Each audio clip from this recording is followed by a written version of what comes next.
Welcome to RVing in New England, the nation's only forum that puts you on stage with some of the biggest names in the RV industry. And now your hosts, John DePietro and Bob Zagami.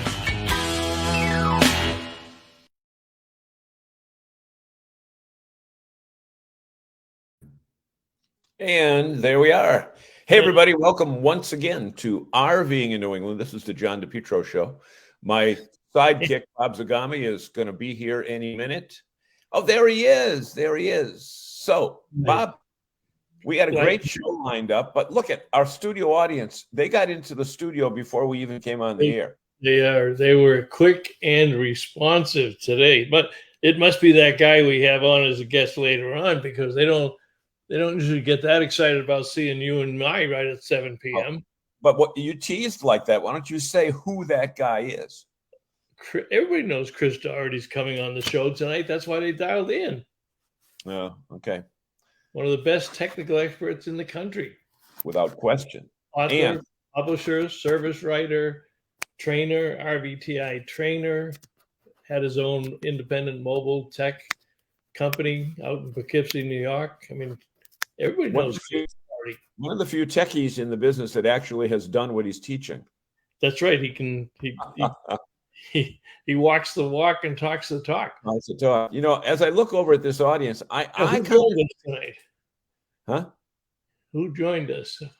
Well, I kind of think Gail Hogan. Gail, everybody. Wow. Hey, Gail. You know, Gail's got this new group. Did you join it yet, John? The Roadie Campers. That's going to be the successor to the Rhode Island. Her and Steve have stuck with it, and they're going to have Roadie Campers, and that's RHODY for somebody that wants to find her group. And then Walter Swenson's right behind her, just up the street from me, about 3 hours up the street from me.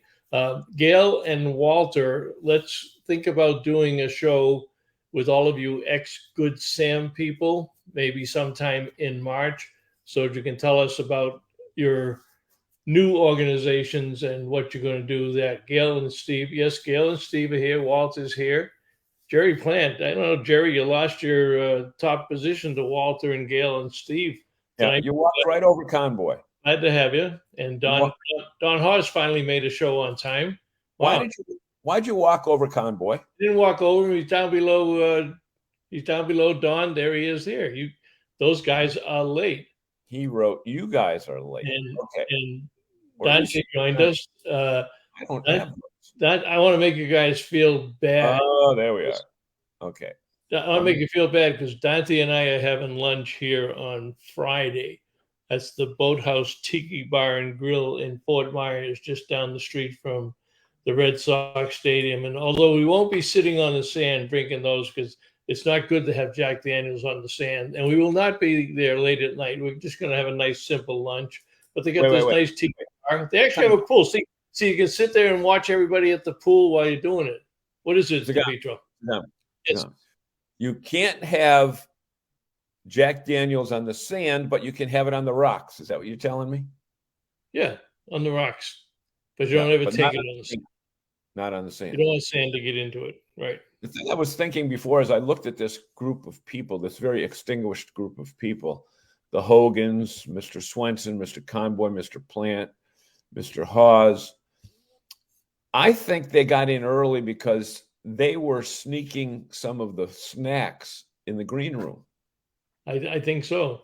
And because Jerry Plant gets around, but you're right, Jerry. That is the place that is on the locks where they all head down the channel. So no, Jerry, it's on the rocks, not on the locks. the locks and the rocks, right? That the place right on the lock. Right on the river, right on the river in Fort Myers. Okay, so you know what? Let's start with the conversation that you and I had. That you had a kind of an exciting day yesterday. I had a great day yesterday. I drove up to Chiefland, Florida. Didn't even know there was a Chiefland, Florida. Had an opportunity to meet Joe Livero from Winnebago. He's the product planning person for Winnebago Outdoors, an engineer, brilliant guy. He's behind the scenes with the ERV2 that I had a chance to drive. Joe used to be with Chrysler, as did John Bonsick, who is heading up the entire electrification strategy for Winnebago. So they teamed again. Back to that one slide there. What do you think those lines are for? They're lines to park in. What do you do? Take up 4 spots? I had to get it so that I had a good background. Oh, okay. This was at a Manatee Springs State Park that was down the street from the campground that they were at. In fact, they were hanging out and had several units at Southern Leisure RV Resort, which is part of the Sun Resorts program. So they were taking these units across the country. Oh, it's a Sun Outdoors property? Consumer testing and media. And they worked out a deal with Sun Resorts. Oh, okay. It's good. It is really a nice looking rig. It's built on the Ford E-Transit chassis, which is a challenge right now for Ford to get them into production, but it'll be coming. And right now, as we noted on your interviews, a few weeks back, the range on this one right now is 108 miles. But don't let that sink in too deeply. This technology, much like computers and cell phones and calculators, is going to increase significantly both in capability as the price comes down. So they'll be up into that 175 to 250 range shortly. And you know what? It's certainly, and I got to give Winnebago credit because they're not trying to rush it to market. Because at 108 miles, and those are the numbers that are given to them by Ford. Now, many times what the manufacturers do with these is their numbers are what I would call test tube numbers. They're not real life numbers because they don't take into account headwinds. They don't take into account elevation. They don't take into account whether you're going uphill or not. So, for example, if you were going up to Acadia and driving up to the top, you got to climb up a mountain. Yeah. And you know what? Give Winnebago credit. They're doing all of their research, but more importantly than doing their research, they're putting those units, 12 of those units, available for people. In fact, we talked about that when we did the show from Florida. Yeah, it's really amazing. I'll tell you, and John knows I'm not a big fan of electric vehicles yet, but this thing really turned my head. A couple of reasons. Number one, it's extremely quiet, and of course you would expect it to be because it's not an internal combustion engine. However, understanding that, Winnebago put a tremendous amount of effort in engineering is in sound deafening. I mean, when you drive down the highway, you do not hear a single cabinet rattle.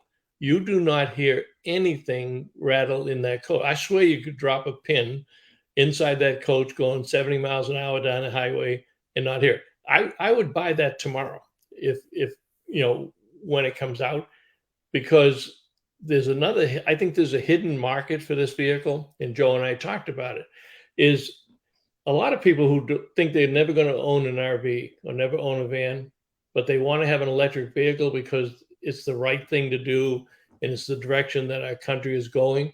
So instead of buying an electric vehicle, you're going to see a bunch of people buy an electric RV from Winnebago or some of these other manufacturers when they come out with them, because a lot of them can fit in some garages, but just to have the electric vehicle to get the mileage, to run around town, and also just, by the way, have an RV at their household.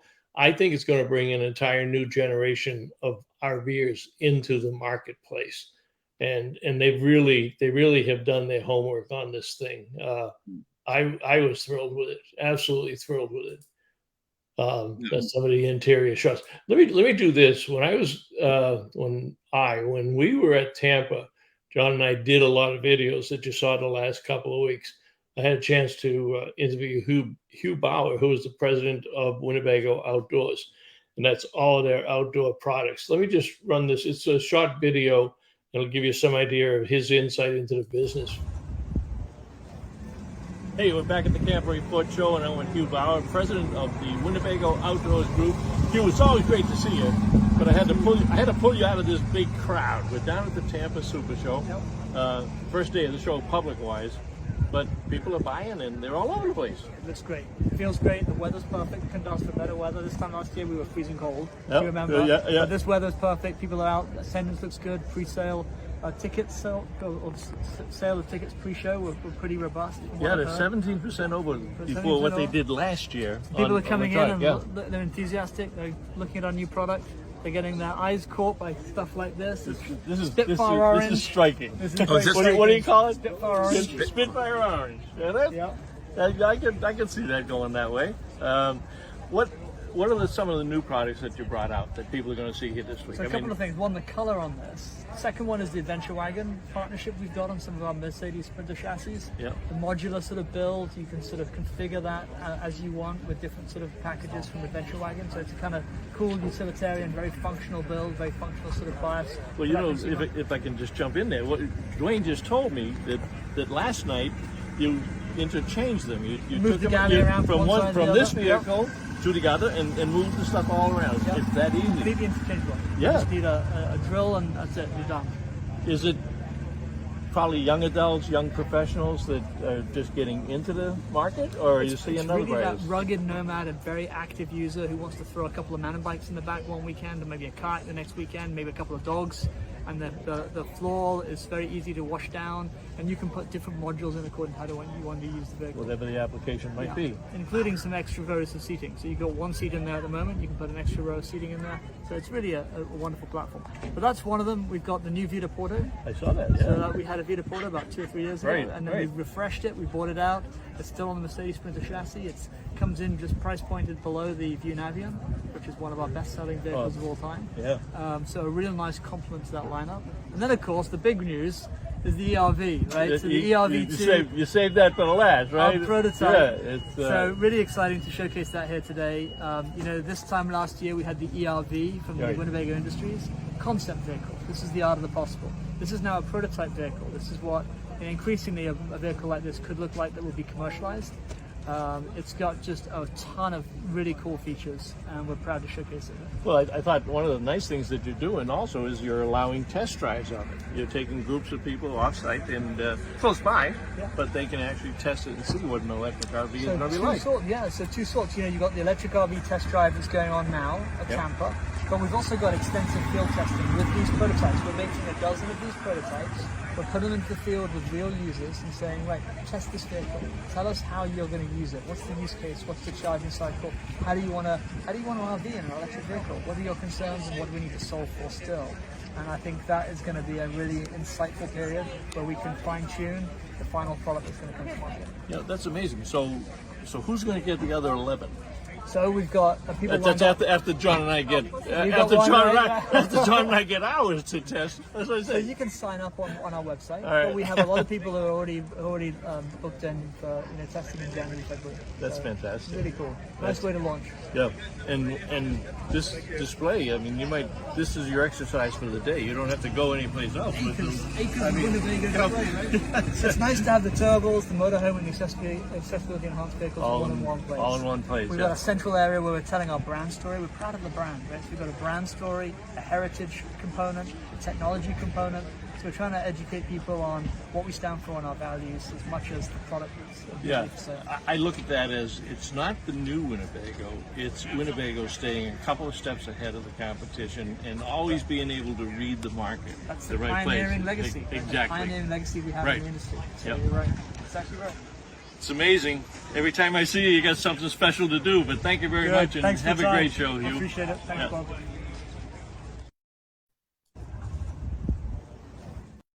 There we go. Very good. Excellent camera work. Yeah. Well, before we go any further, we have a number of people in our audience. Chris Andro is stopping in for just a minute. I know he's got a million things to do. Our friend Mr. Kessler is here. And did we tell this audience about Mr. Kessler's new venture? I think we did, but we can tell everybody again that Rick Kessler and Scott Stropke from Statistical Surveys has teamed up with Rick to buy G&G Media, which are the producers of RV Business Magazine and Woodall's Campground Magazine also. So congratulations to Rick and his team. Let's go work from the bottom up here. We got Hawkey's over in Delaware. Kessler there. Ryan Hadley is back with us. Nice to see you. Tim's RVing in Irving, Mass is here. Hugs and kisses. Yeah. Hey, did you catch that video that Tim put up today? I shared it on our site, but he did a little quick tour of his warehouse and all the goodies. And Chris can speak to that later because he knows Tim very well and he's worked with him up there. Good evening, Chris. Glad to see you. Just Bob, before you go off, Chris, you got to mention that Chris has a brand new brand that he is. Oh, that's right. Chris has is the New England. I assume it's all in New England because they can't set up too many of the Brinkley RV. The Fennick brothers and Nate Goldenberg, Micah Staley from Grand Design have started Brinkley RV. They showed their first 2 units at the Tampa show, and they have appointed Chris Andro, the Andro family, and Hemlock Hill RV as their exclusive New England dealer. So if he hasn't already sold the one that came in just before our show, I guess he had it up in Springfield, just before the Springfield show. It may still be on the lot, but I don't think it's going to stay there long. Okay, Walter Swenson, don't buy an EV in Florida. Use of EV during evacuations will be outlawed, restricted due to power restrictions during the storms. Well, that's very good information, Walter, but I'm not sure I don't know how they can do that. They don't ask people in gas cars whether they're driving a Yugo or a Cadillac. No. Question. I just this afternoon at 3:00 spoke to a couple from New Hampshire that were just in Florida for 2 months in their electric vehicle. And they said Florida is great because it's all flat. There's no hills. They never paid for gas for 2 months and had easy availability toward electricity. And they were just charging in Auburn before they did their last 50-mile run up to Keene. Interesting you say that. The people who are doing the consumer test drives with Winnebago and the media people, they get free electricity.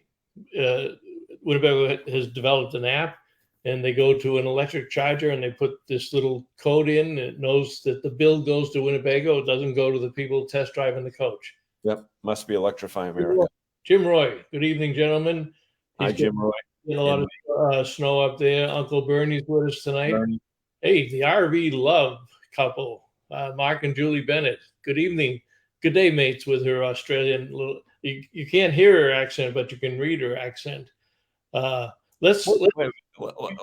can read an accent? Yeah, look at it. G with that apostrophe or whatever. Good day. It's not, she didn't write good day, mates. It's good day. Well, she may have, and she may have not had enough room to fit it in, so she abbreviated it. She's got plenty of room. Bernie understood what she was saying. Bernie just copied her. He just he's responding to her. He copied it. You know, I think we have a guest tonight. Do you think we should probably? Yeah, I don't think people want to hear us ramble. They want to hear. Too right. You can't read an accent, mate. Too right. down there in the green room eating all that steak and fried potatoes and stuff that, we feed these guys very well. They got that bar, draft beer, craft beer, Jack Daniels. I mean, he's probably sitting down there saying, these two are never going to shut up. Well, the steaks are tube steaks. And Bob, I have to disagree with you about having Jack Daniels on the sand, because you just got to get with the new technology. So see these cups here, they got the little sippy cup on the top. You're not going to get any sand in this guy. You could take this right out on the beach with you. So you can go right to Walmart. You can get them. Camco makes some that, I see. In a clear bottle so he can tell when he needs to refill. If you use one of those, you could be out and not know it. See, if I run out, what the hell am I? See, if I run out, Chris, I can tell if it's in. Yeah, you can tell. You can tell when it has to be refilled. Well, it's the top of this is smoky colored, see, but you can see through it. I see. So I see. But I don't like the sand anyway. I'm not a beach person. So what the hell have you been up to, Christopher? I've been pretty busy. Thanks, guys. Great to have you on, and hello to everybody out there. I'm seeing a bunch of people I know real well, and we eliminate DePietro, and he's already giving us time out because he wants to talk more. Have you ever been welcomed like that? What the hell you been up to? I know it. That's great. I love it. It's fantastic. No, usually, it's, if I talk to somebody I haven't seen a long time ago, it's usually more colorful than that. Right. Especially from the firehouse, the guys I yeah. That's right. I talked to a few folks I knew this past week, and Chris, if you want to fly down to Florida Friday, see, John, you should have come down. You could have come out to lunch with Jerry and I, and you could have actually been sitting on the deck out there and sipping my Jack Daniels in the sand. No sand, no sand for us. So, we're going to be where we got to get by. We got to get beyond that. Yes. Is that in Fort Myers, Bob? That is Fort Myers. That's the Boathouse Tiki Bar and Grill at Fort Myers. Yep. So it survived. Yeah, but the one in Cape Coral didn't. They get wiped out on the Cape Coral. That's going to be a long time before they get that one rebuilt. I can't believe we get paid. They had a lot of stuff going on down there. Two right, you can read an accent, mate. I guess she means that's awesome. I'm right. Ryan Hadley says better than with the F you've been. Bob, well, that's it. That's what some people say to me. When, you got to pre-read those before you put them up. I'm trying to read it. You got to pre-read those before you put them up. Yeah. Keep it clean, Ryan. The kids. He did. Hey, all good. Hey, look who showed up tonight. Willie Miller. We just saw him in Tampa, didn't we? Yes, we did. Yeah. Yep. And he caught us. We almost left. Where's our clothing? This is how important we are, though, John. We almost left because we were cruising by on the golf cart. We hadn't seen him yet. We were getting ready to go to the airport, and all of a sudden he comes running out of the Heartland display and yelling at us and pulled us in and took a few pictures. So thank you, Willie. I would have hated like hell to have been in Tampa and not seen you. Yep. But you know what? It's certainly not Tampa, but Chris was in Springfield this weekend, and maybe Chris wants to tell us a little bit about what the mood was there. Chris, you did a bunch of seminars, technical seminars. Mm-hmm. Nobody does them better than you. But the whole point is, we were talking earlier about the numbers projected for this year, and they're getting back to the 2018-19 numbers, which are respectable because those 2020 numbers were, when you do a 10-year average, that number, Bob, would you agree? When you do a 10-year average, those 20 and 21 numbers are going to totally mess up the averages because they weren't real. Right. I mean, they were like 200% over the previous month and previous year, same month, previous year, et cetera. But Chris, what were people asking you? What's the big questions that people were asking?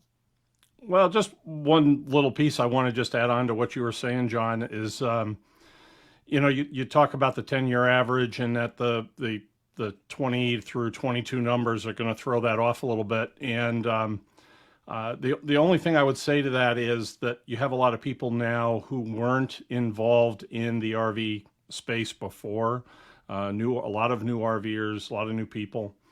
And so those are people who are invested in it and are out there doing it. And I'd like to think a lot of those folks are going to stay on as RVers going forward. So I think you'll see that, see those a little bit higher numbers, going forward than maybe the previous 10-year average. So it's something, to look at. And I like to be, positive about it. And the other thing that I would say is that, the word on the street is the shows this winter have been remarkably good.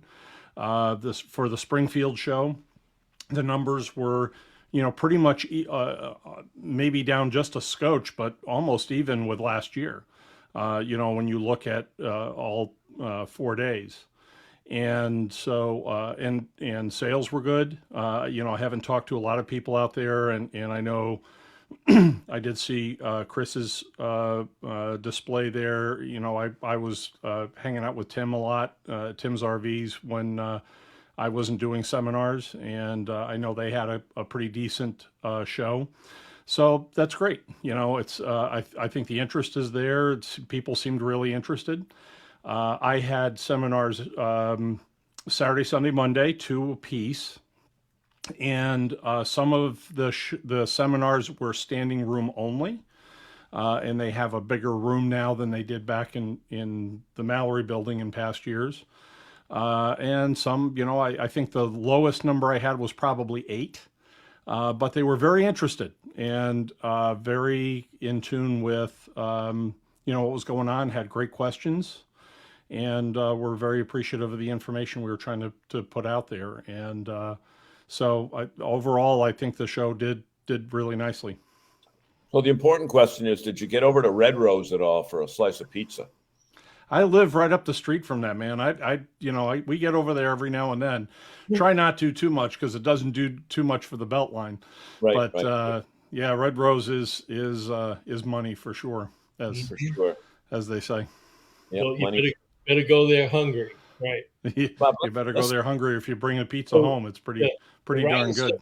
Ryan says the repair inflation will stay higher than 18 and 19 because of the quality put out during the COVID. Yeah, there was some issues with quality of COVID. So those people are going to be there. But I think, to Chris's point earlier, that we've broadened the demographics of the industry, and a lot of people learned about the industry during COVID.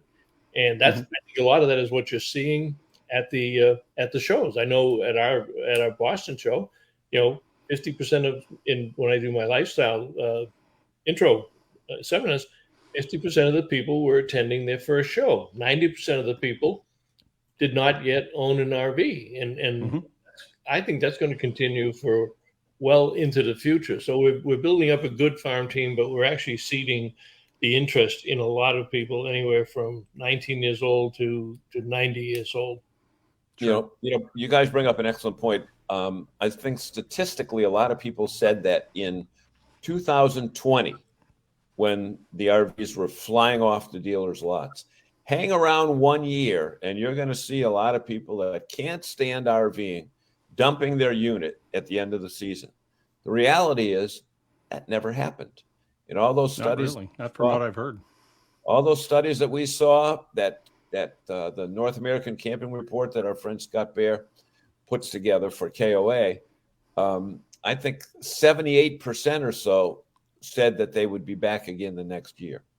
And, 78% like rate, if you want to call it that, is pretty amazing, because I don't know if there's other industries that measure that. But that glut of lightly used RVs never materialized, which I thought was cool. Nope. And now the dealers are getting good trade-ins now, and they went a couple of years without trade-ins. There was a real shortage on pre-owned RVs. We get a lot of people there that are looking at some of these pre-owned units. So I think it's going to be really good for us.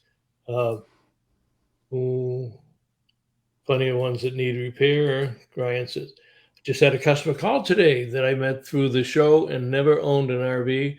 and they're now purchasing one in March and want an inspection done before, and that's on brand new. So yeah, inspections are not just for pre-owned Right. Yep. I was going to ask that same question, Bob. Chris, talk about why, even though it's a brand new RV, you should have an inspection done. Well, that's something that is probably up for a little bit of debate, but some people feel more comfortable with it. First of all, what is an inspection? So it's having someone who's qualified, whether they're an RV inspector or can be a certified technician, RVTI certified technician who comes out and takes a look at the unit. One of the things with new unit, with used units, it's pretty essential. It's very important to have that done. With new units, the thing that you've got backing you up is your warranty, right? So when a dealer is selling a brand new unit, it's up to them to do the proper pre-delivery inspection. And but it still doesn't hurt to have that inspection done if the dealer is willing to go with that.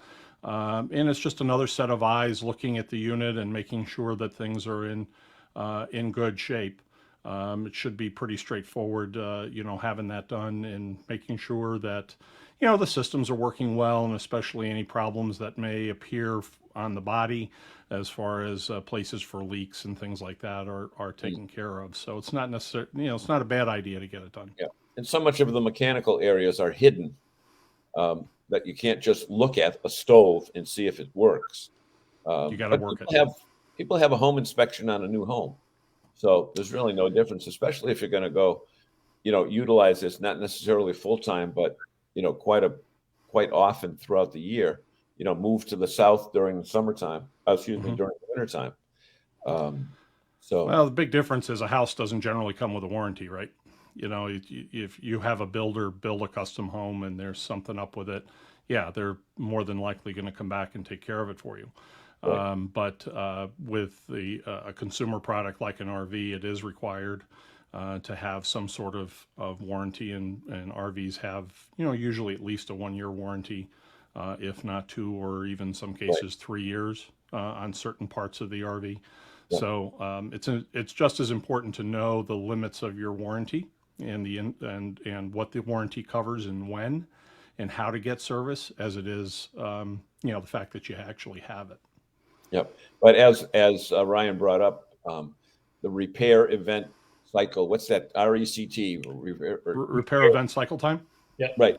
It's going to be up there, and the last thing you want is to have bought a unit and then find something that doesn't look like anything but really is something, and then you're kind of held without your unit for a period of time.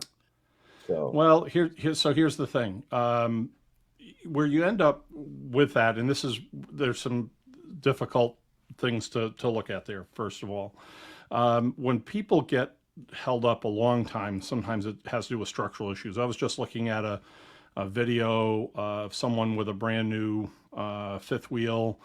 They're having structural issues. And so they're on YouTube and they're going, talking about that, and they're going to have to take it back to Indiana. And they've done the testing on the frame, and it is certainly flexing too much. They've got wall problems and slide out problems as a result of it. Okay. So that's an unfortunate situation, and that, those things occasionally have over the years, and you got to get it dealt with. But the manufacturers have been working really hard,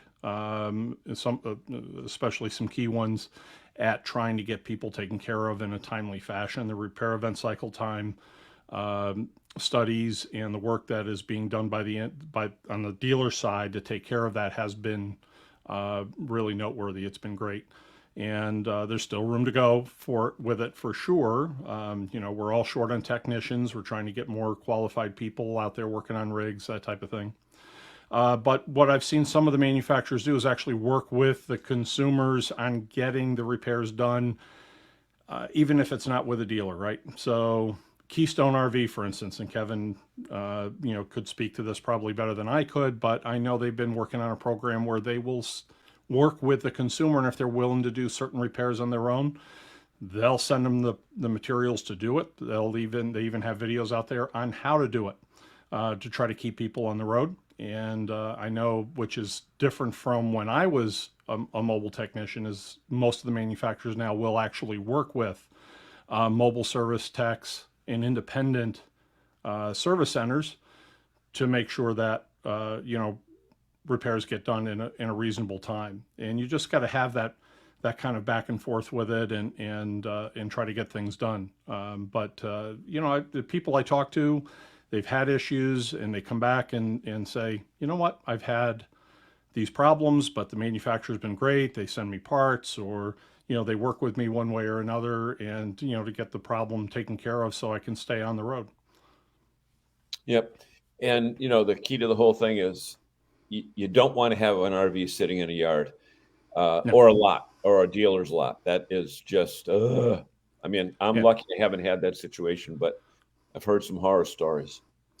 Yeah, there've been some, and the thing about it is consumers too have to work with the system a little bit and understand that a lot of dealers and a lot of the industry is short-staffed, and there's been issues getting materials and things like that. The supply chain has had its issues. So for people to absolutely get in there, say, I've got these problems, get them documented. Once you've documented those issues, if you can continue to use your unit, continue to camp with it, by all means do that. If it's something that absolutely keeps the unit from being usable, that's when you have to push back a little bit on making sure that things get taken care of. But if you can keep using it, you know what, as long as it's documented, even if your warranty expires, the manufacturers are going to make good on it. Yep, that's point. pretty clear. Yeah, and you're right. The repair event cycle time is back on everybody's front burner. It was decided during COVID, understandably. Everybody was going crazy. But the industry is committed to it. They're getting better at it. There's better reporting. And I think the deal is this time around are putting a lot more attention to it, because they've seen some of these things start to work and produce results. When you looked at the show floor for Springfield, Chris, anything jump out at you that people were really falling in love with, or was it a pretty good mix of everything from the single axles to the diesel pushers? Yeah, so certainly over in the other buildings, and I spent most of my time in the Young building. I did go through Better Living and Mallory during the time. Certainly, Pete's RV had a huge thing over there, as did RV1. And there were a number, they were kind of the big players over there, but a lot of other dealers had really nice setups. We were right next to Chris Andros' group there with Hemlock Hill. They had a beautiful display. I actually went through the new fifth wheel there from Brinkley, and that was impressive. That was great to see. I'd wanted to see one of those for a while and hadn't seen them yet. And of course, I know Nate pretty well. So the Model Z or the Model G? Z. Z. They named that after me, Chris. Did they? It had two. I was looking for the asterisks on either side of the Z, but how you sign your name. But no, it was a nice unit. It was fantastic seeing that there. I know, over at Tim's, the little single axle jobbies, the adventure units, things like that, really getting a lot of traction. I know in his display, the StarCraft stuff was doing really, really well. So it looked like from my vantage point, there was definitely sales going on. As far as new innovations, there's not as much stuff going on, again, with the economy and so forth. I don't think there's as much new bells and whistles as there has been in the past, but you're seeing some transition for sure in interior design, colors, things like that, that are staying in line with the, what people are looking for out there in the residential, sector. As far as I'm curious, interiors. Did RV1 have the Blue Compass RV branding, or did they still have RV1 signs? It was a mix of both, actually. So they still had a lot of RV1 flags and things like that. They had the big trailer there from Florida for the Tampa superstore that does the Airstream stuff. Yep. So that was set up in the middle of the display. So they had a lot going on. Wow, that's cool. That's cool. It's very seldom do you see a branding campaign have the old and the new still together. Those other signs it's going to take place all year because they only did the very first store. They did Tampa or the day before Tampa opened, and that was the first one. So now they got to go all around the country, and they got over 100 dealership locations that have to be rebranded, and all the signage and all the advertising, all the logos, all the apparel. You'd like we got some nice comments from our audience over here. Start right after Ryan Hadley at where it says 731 Jerry Plants. 731. Boom, boom. Nice stuff there. You know what? The cool part about this show, Chris, I'm sure you agree, and you go on shows all over the country. We have an educated audience. And you know what? Without us, without them, we don't have a show. So we always need to say thank you to our audience for bringing up their comments, because a lot of them are involved in the industry, and we're from the outside looking in, even though we're alleged insiders. You're never an insider until you own one.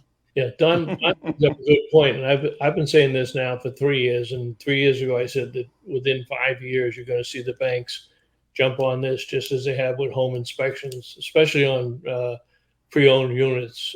Certainly, you might not see it on new units, but if they start to get wind of it at all, it's certainly going to be on pre-owned units, because the amount of money that they lend on RVs that are should never have been sold, and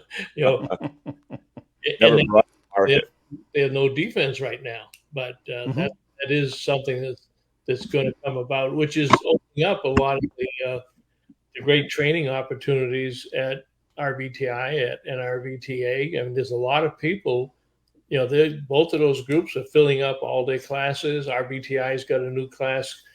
I think they're doing 3 this year with just women only. Is it 3 or 5, Chris? 3, I believe. That was the last I heard anyway. Yeah. They're going to be all women as the women flock into it. Yeah. That's fantastic. It is. It was a great group. I was there when the last class went through, and I got to do some of the hands-on skills with them, and it was fantastic. It's a really great group. Yeah. So it's really good to see that. Dante says he's gotten some very good videos from Forest River, on issues that he could fix himself with his Georgetown motorhome. And it's nice to see that Ryan reports that Jayco and Keystone are calling him directly. So I think, a lot of them, I think most of the OEMs have, for whatever reason, they didn't use them or communicate with them in the past. That has certainly changed. And I think they understand the value of the independent tech. They can bail them out. They can do a lot of the road calls that they don't do. I think from that standpoint, and places like CoachNet and what have you, they've got their own independent list of technicians. So Dometic, so does Truma. They're building their own list to have that capability. So that's all going to lead to better service too. And in the after, the supplier manufacturers have always worked with independent and mobile technicians. Back when I started mine, now I was a little bit of an unusual situation in that I was the service provider for back then Skyline RV up in my area, and that was because I was doing the service exclusively for one of their dealers. So that was an interesting in, and then Monaco Coach after that. But a lot of the independents, suppliers would work with independents, and I was a servicing dealer for a bunch of them: Thetford, Norcold, Dometic. The list went on and on. So I did get a lot of business from those as well. Springtime is coming, Chris. Time to take the blue tarps off. March 1st. Hopefully they never put the blue tarps on, but hate the blue tarps, man. Right, but a couple of hints for them as they start to get ready for that. Things they should do before they even go outside to think about taking the cover off. So from a tech standpoint, when I do my winterizing seminar, I talk about doing a lot of your service before you put the RV in storage. But certainly when you get to, time to get your RV out for the season, obviously you're going to get it uncovered, and you want to kind of go through your own PDI, as it were, go through your unit, and from, top to bottom, inside and out, make sure everything's looking good. Hopefully you've had it undercover for the winter. If you haven't, you're going to want to, take a pretty close look at your roof and the body of the RV. You're going to clean it up, wax it for sure. Make sure your roof is sealed. And that's kind of one of the big things I always harp on, sealing your roof and making sure, that you don't have any leaks, anything like that. And you're going to go through, you're going to put water in your water system and unbypass your water heater, that type of thing. Sanitize the water system. Directions for that should be in your owner's manual. And you're going to go through and test every system, make sure that everything's good to go for the season. Take a look also for any intrusion of rodents during the wintertime. Okay, a lot of people unfortunately have problems with mice during the wintertime as they're storing their units up this way. So I would go through and just kind of inspect everything and make sure it's good. But when you're doing your tests for the season, when you're opening your unit up, make sure you're testing the water system before you go camping. That way, if you have any leaks or any problems from that, you can catch it quickly and shut the water off and do the repair. I've had customers in the past who, one customer in particular, went out and went camping for the first time, hooked up the city water, put water to the system they were enjoying, and then proceeded to pop a cold one under the awning before they realized that water was pouring out the entry door because mice had chewed through a pipe in a cabinet. So make sure you're testing everything before you go out, and that way, you know what, when you do get where you're going, it's a worry-free, good time, and you're going to be ready to rock and roll. Yeah, Bill Sell, that was a test. Bill Sell, Bill catches. He says, "Didn't you guys teach us no blue tarps?" We did, because they do scratch the vehicle. You should never use a blue tarp. But I kind of threw that out there to see if anyone was still awake and paying attention to us. Well, and not only that, I've seen them rub right through membrane roofs on the corners. In fact, I've got pictures of ones that I did up at Tim's years and years ago that he had in the building, and the tarp had rubbed right through the corners of the roof right down to the wood. And I do have pictures of one that I use in my seminars that's all beat up, and the tarp is shredded, and it was sitting there for a long time, but they didn't tie it down tightly enough, and it just goes to town on the sides and the roof of the RV. And it also holds moisture underneath.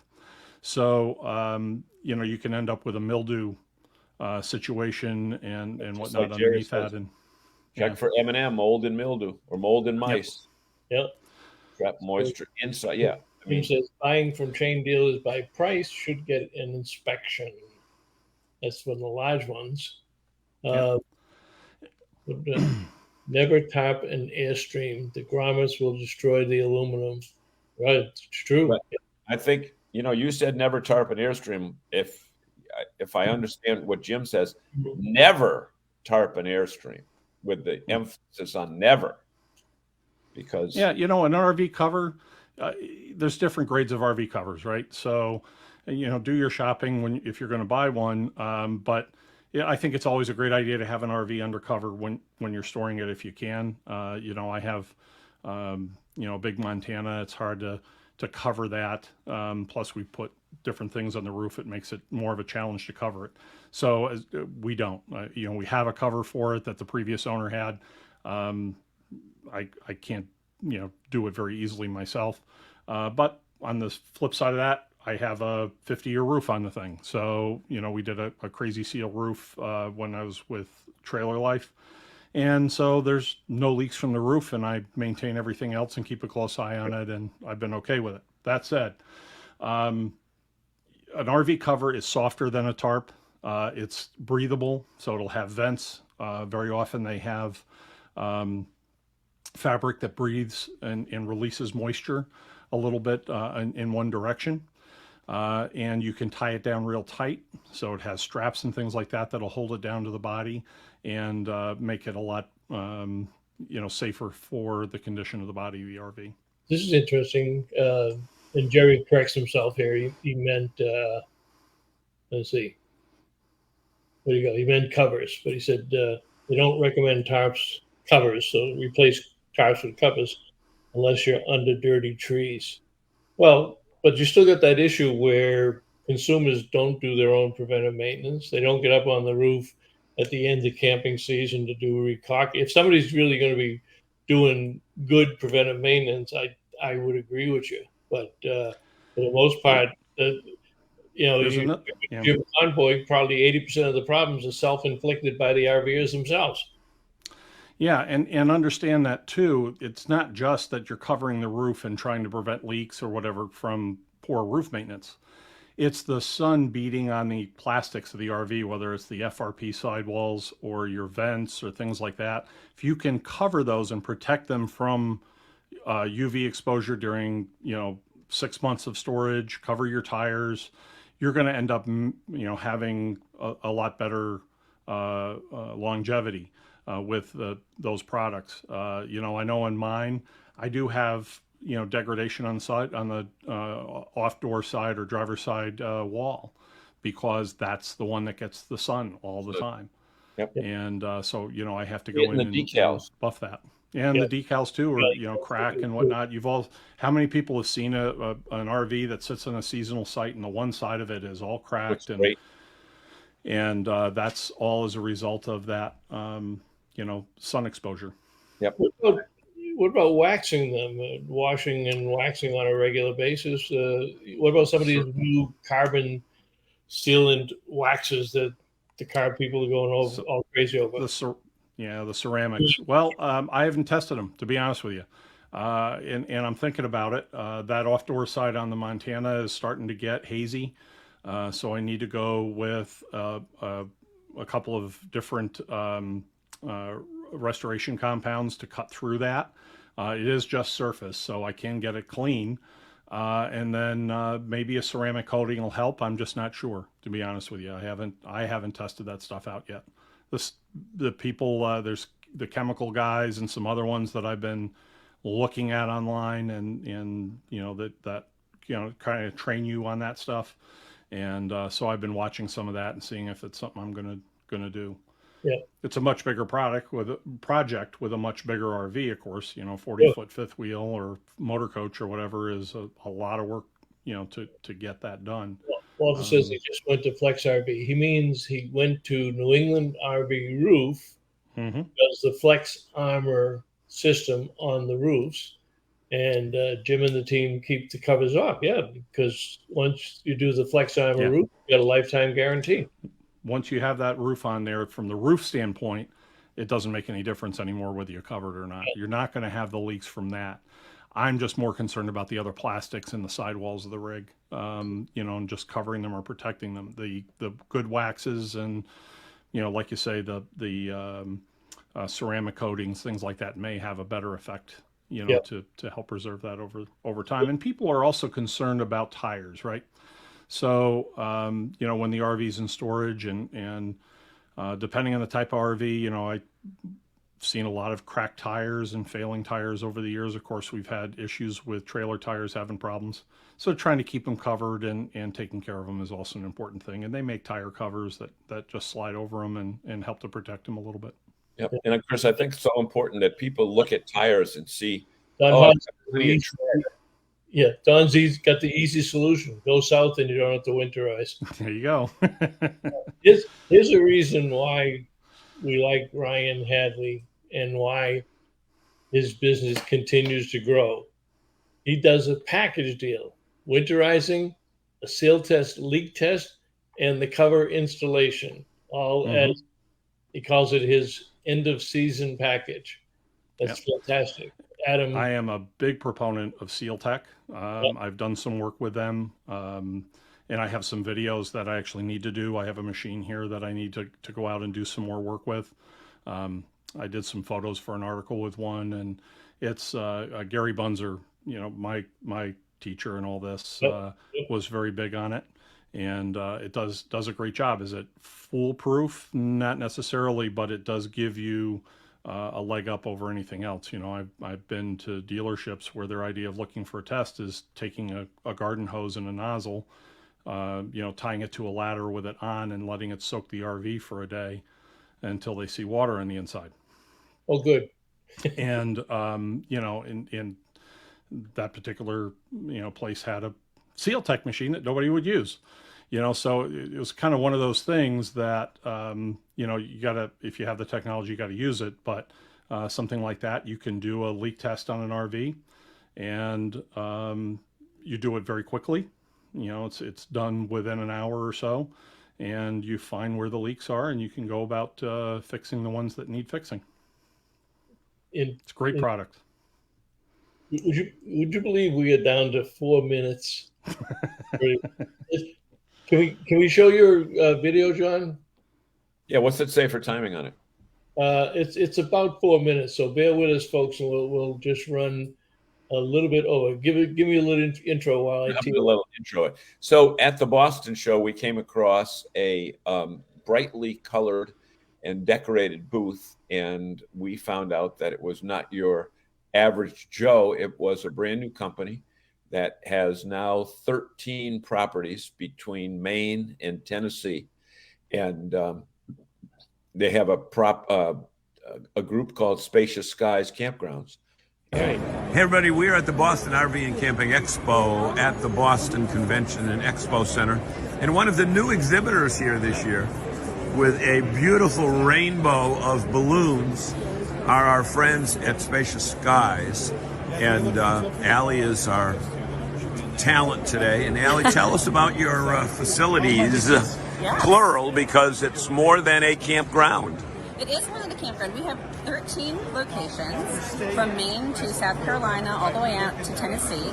We are a brand new name in camping, Spacious Skies Campgrounds. It's not going to be the last you hear of us. A name to be reckoned with. It is a name to be reckoned with.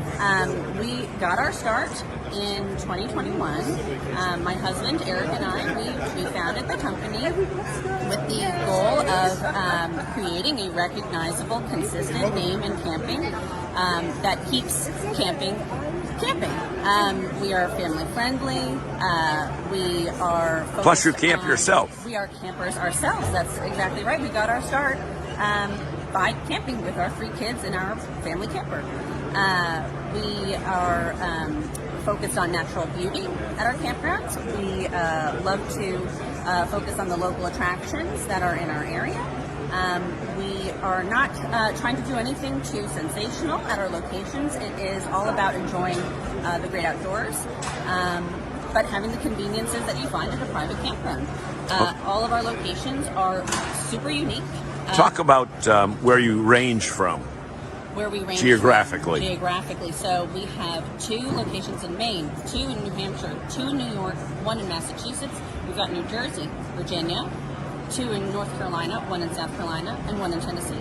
And these are usually very close to, you know, a throughfare, so 95, 81, 40, 90. You can find us. What is going to make you special? What is going to make us special? What's going to make you, Allie? That is a great question. So what is going to make us special is an intangible feeling that you will get being on our campgrounds and being a part of a Spacious Skies loyalty experience. Yep. That's right. We are actually launching a loyalty program in the next few weeks, where you will be able to, for a small annual fee, get 12% off every one of your stays under 28 days. So we really want to build a community of Spacious Skies campers. We're also working on infusing the arts into the outdoors. So we have an initiative right now where we're working with local artists to create beautiful murals at each one of our locations that are all going to be unique. We're also going to be putting out a new program that's going to bring music into the experience. So I don't know if anyone out there is a musician or a guitar player. I know I am, and that is one of the best. What do you play? I play guitar, I play guitar. piano, I play mandolin, I play bass or guitar? Guitar, but I can pluck a bass. Some means you have rough hands. You have tough fingers. I know. But we're going to have a loaner guitar program at our campground so that you can come up to the front desk and, There you go. and get yourself a guitar so you can enjoy yourself around the campfire.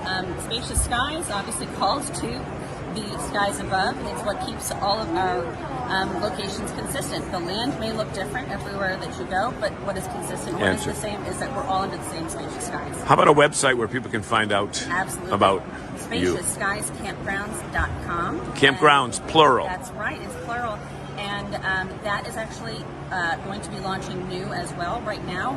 That is a site where you can find information and click into all of the other campground websites, but they're individual right now. We're rolling it all up into one, and so that will launch at the same time as our loyalty program. So get ready for a brand new website, a fun loyalty program. You'll be able to see everything that we have to offer in one place, and we're really excited about it. SpaciousSkiesCampgrounds.com. Thank you so much. Let's go camping. That's fantastic. They got that one up in Littleton. So, Chris, I want to thank you for jumping on with us again tonight. It's always a pleasure having you. Any last words for our fans? No, just, from a lifestyle standpoint, if you're going out this summer, make sure you get your reservations in. Karen and I have certainly been working on ours, and we've got a couple of things planned up for the season, so we're looking forward to it.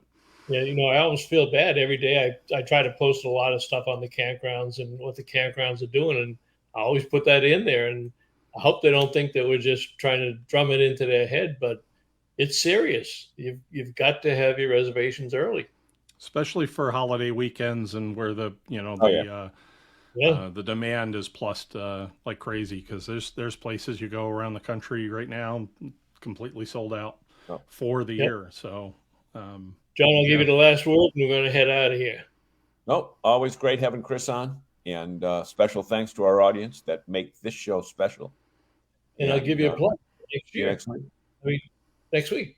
Next week we are going to have the fellas from RVTI, Tony Flamia and Todd Henson. I'm not sure who's going to be on the screen, but they are launching a new reality show called RV Unplugged. It goes live, I think, on March 11th. So on March 8th, we're going to give them the whole hour. We're going to talk to them and show some trailers, and they can explain the fun. But they got several couples that are RV influencers that are going to compete with each other for the $10,000 grand prize. So we'll be pumping that up this week also.